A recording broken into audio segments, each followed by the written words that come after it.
when we are talking about a reversible reaction, how it will achieve equilibrium, let's consider a reversible reaction. Later is moving downward. There will be no change in the position of girl. Assalamu alaikum, this is Maharaj Kamran and you are watching Explore Chemistry. Today we are going to study about reversible reaction, equilibrium and Le-Chatelier principle. In O-levels chemistry, this is learning outcome number 6.3.4, and in Akhan board SSC2, this is student learning outcome number 9.3.6 and 9.3.7. So let's start. First of all, I'm telling you what we are going to discuss in this whole video. We are going to discuss about reversible reaction, how an equilibrium can be achieved in closed system, what are the conditions required for an equilibrium, and we will study about the effect of different conditions on equilibrium reactions. So these are the learning outcomes basically. Let's start.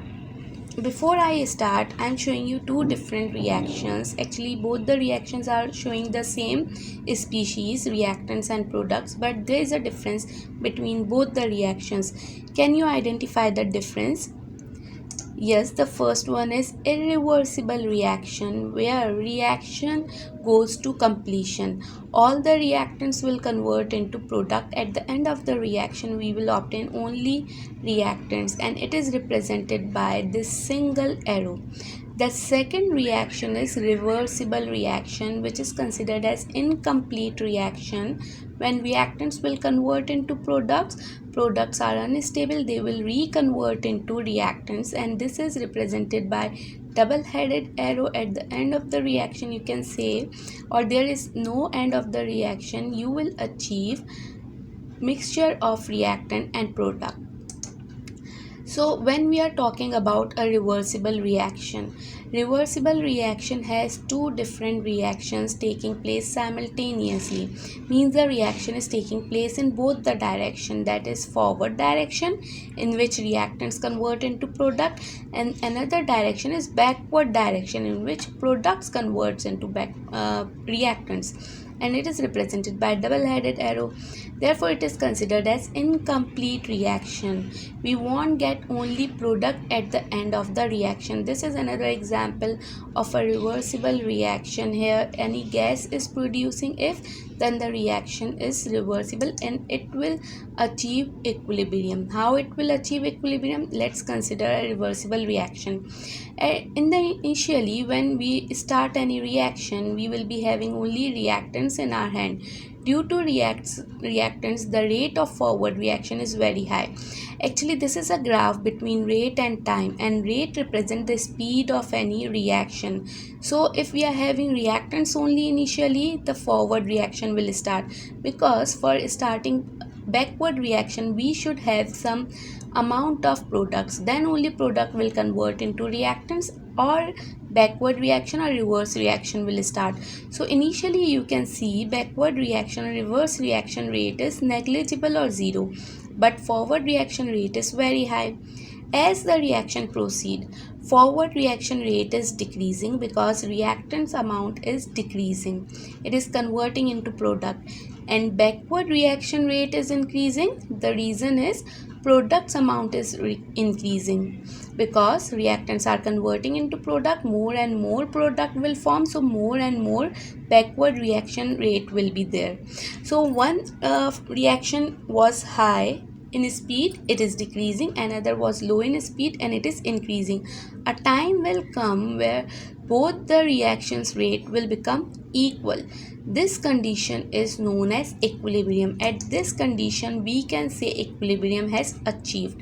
But the important thing is, equilibrium is achieved only in closed system. Let's discuss about this closed system. Closed system is a system where no reactant or product can escape from the system. Means mass of reactant and product is same, but energy or heat can be exchanged freely. So this is the example of closed system. If we won't be having any closed system, maybe some of the gas will escape out, so the backward reaction or any one of the reactions forward or backward will not take place. If any reactant or product will leave the system, how will the equilibrium will achieve? So closed system is the condition to achieve an equilibrium. This equilibrium is actually the example of dynamic equilibrium, and in chemistry we achieve only dynamic equilibrium. Dynamic equilibrium is like this diagram. What's happening here? The girl is moving upward and the escalator is moving downward. There will be no change in the position of girl, so it will stay at the same position, but both the processes are keep on taking place with same speed. Means girl is moving upward with the same speed, the escalator is moving downward. This is the example of dynamic equilibrium. Let's discuss something more about dynamic equilibrium. It is the balance between forward and reverse reaction. This is another daily life example. If you have opened this tap and there is another tap with the same speed, water is flowing out with this tap, so there will be no difference in the level of water over here. The water quantity will remain constant. Similarly, the water entering in this bucket is same as the water leaving the bucket. So in reversible reaction in chemistry, the rate of forward reaction, the speed at which reactants are converting into product, is equal to rate of backward reaction. Means is equal to the speed of product converting into reactant. So there will be no difference or no change you will see in amount of reactant or product. So this is known as dynamic equilibrium, but the condition is same, system should remain closed, otherwise this water in gaseous form can escape from the system and backward reaction will not take place.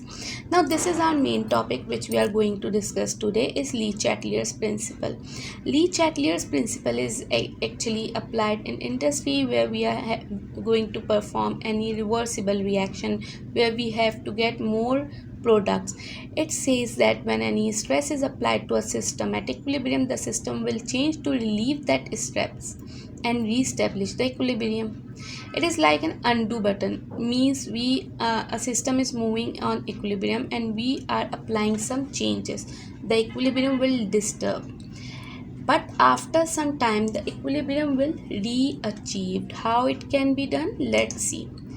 These are the conditions or factors which can change or disturb the equilibrium, which can affect the equilibrium.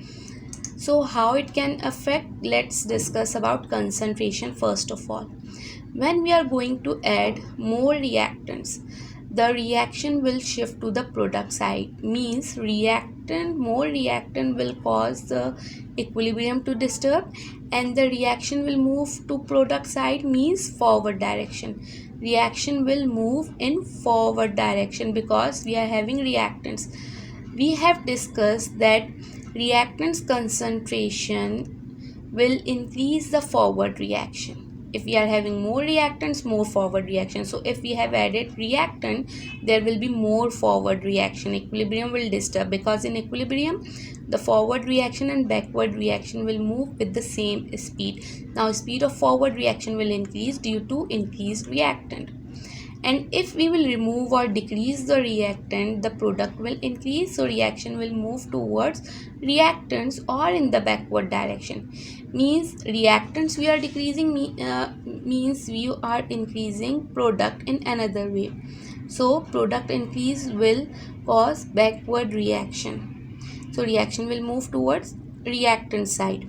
Same thing you can do with by changing products also. If you will add more products will lead to backward reaction, so reaction will shift towards reactant side or left hand side or to the backward direction. And if you will remove or decrease product, means reactant will shift or reaction will shift to the product side, means forward direction, because by removing products reactant will increase and reaction has to shift to forward direction to utilize those more reactant or increased reactant. This can be understood by seesaw analogy. Here you can see seesaw is balanced or is at equilibrium where reactants and products amounts are constant. But if you will add reactant, the equilibrium will disturb.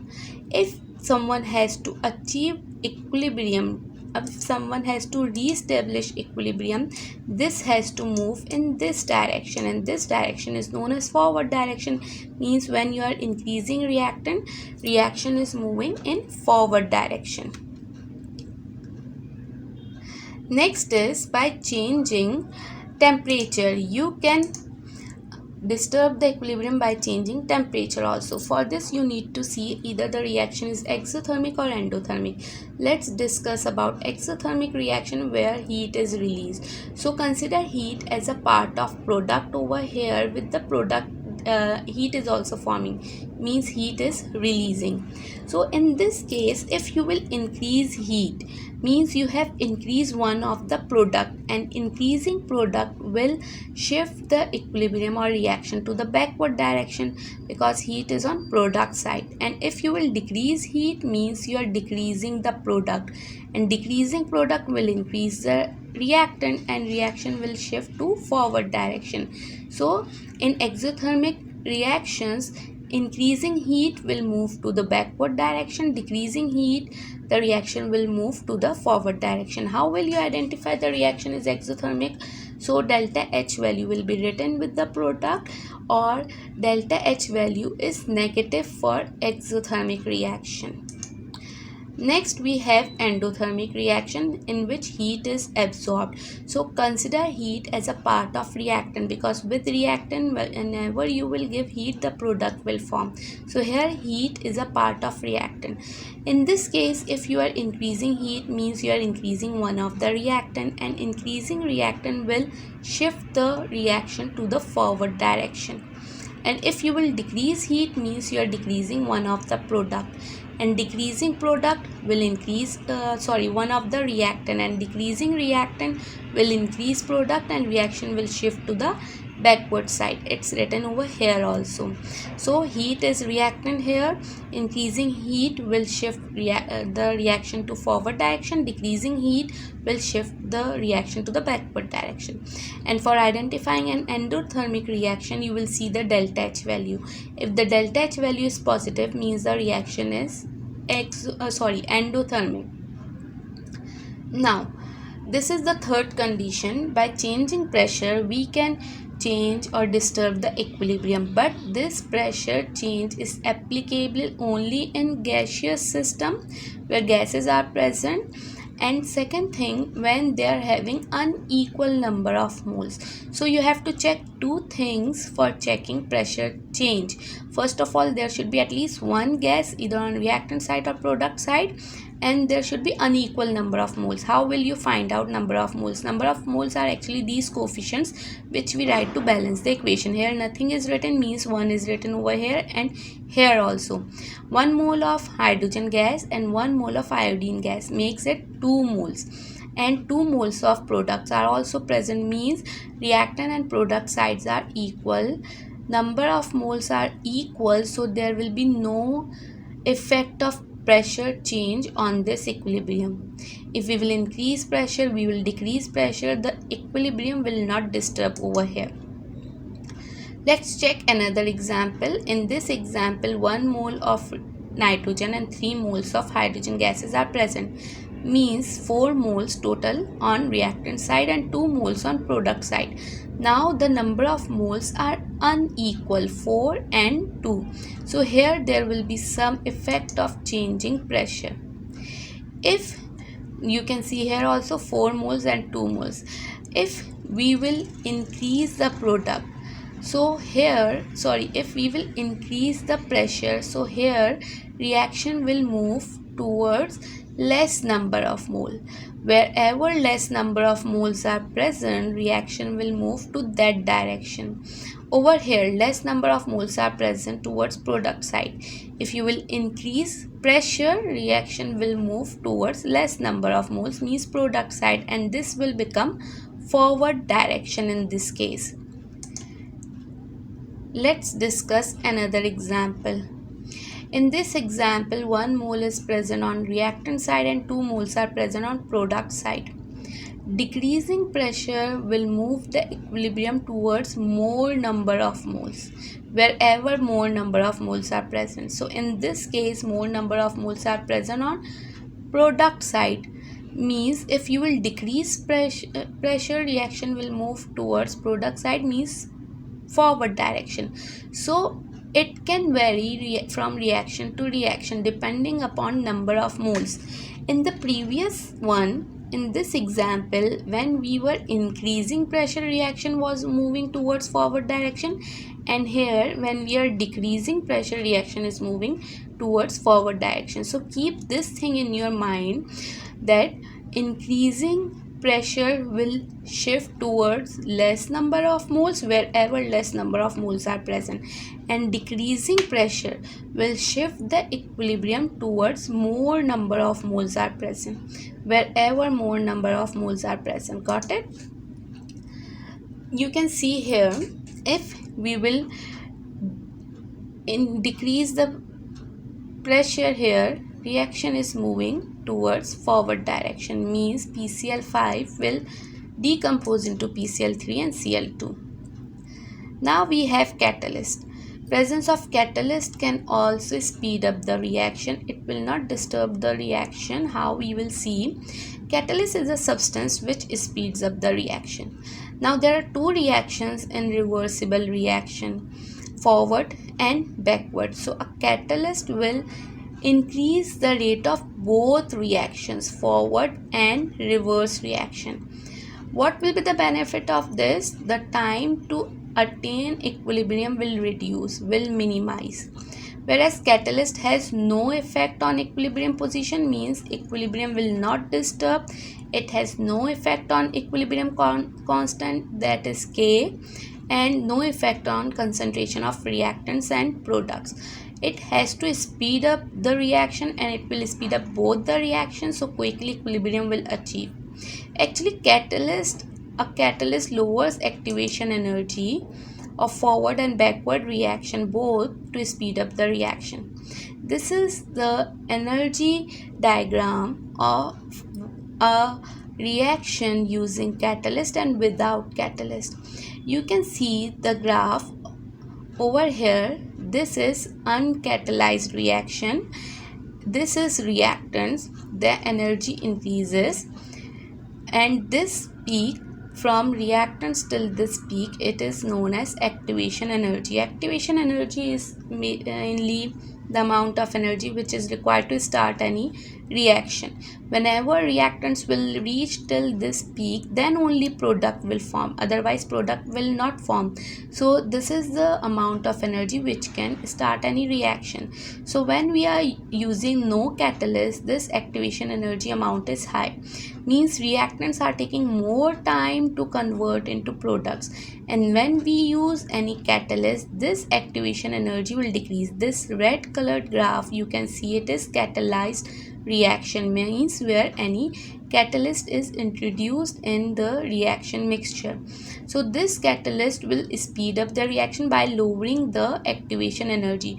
Now reactants do not have to go till the top, they can find a place or route from here, and they can quickly reach to the product. So mainly catalysts speed up the reaction rate. They will not affect the concentration of reactants and products. It will only decrease the time to achieve equilibrium. Okay, so this was all about this lesson. In this lesson we have quickly covered reversible reaction, we have covered dynamic equilibrium and some factors which can affect equilibrium position. Now I'm going to discuss something about from past paper, which type of questions can be asked in the past paper. This is the past paper of O levels chemistry 2019 May and June. The equation shows these four equations show four reversible reactions. For which reaction would the equilibrium move to the right for both an increase in pressure and an increase in temperature? Increasing temperature will move the reaction to the forward direction or right direction. Right side means forward side. In case of endothermic reactions, only the increasing temperature will move the equilibrium to the right side. So these two, B or C, are showing endothermic reactions. In case of endothermic reaction, increase in temperature will move the reaction to forward direction, because in endothermic reaction, heat is considered as reactant side. When we will increase reactant, reaction will move to the forward direction. Okay. Increase in pressure should also move to the forward direction. Let's check the first equation. It is having equal number of moles, so there will be no effect of changing pressure. In the second equation, 10 moles are on reactant side, 5 moles are on product side. Means if we will not 5, 9 moles on product side. Means if we will increase the pressure, reaction will move towards less number of moles, that is forward direction. So here the answer is option B. Endothermic and increasing product is moving the reaction to the forward direction. So that was all about today's topic. If you like the topic, if you like this video, please subscribe and share also. Thank you. Allah Hafiz.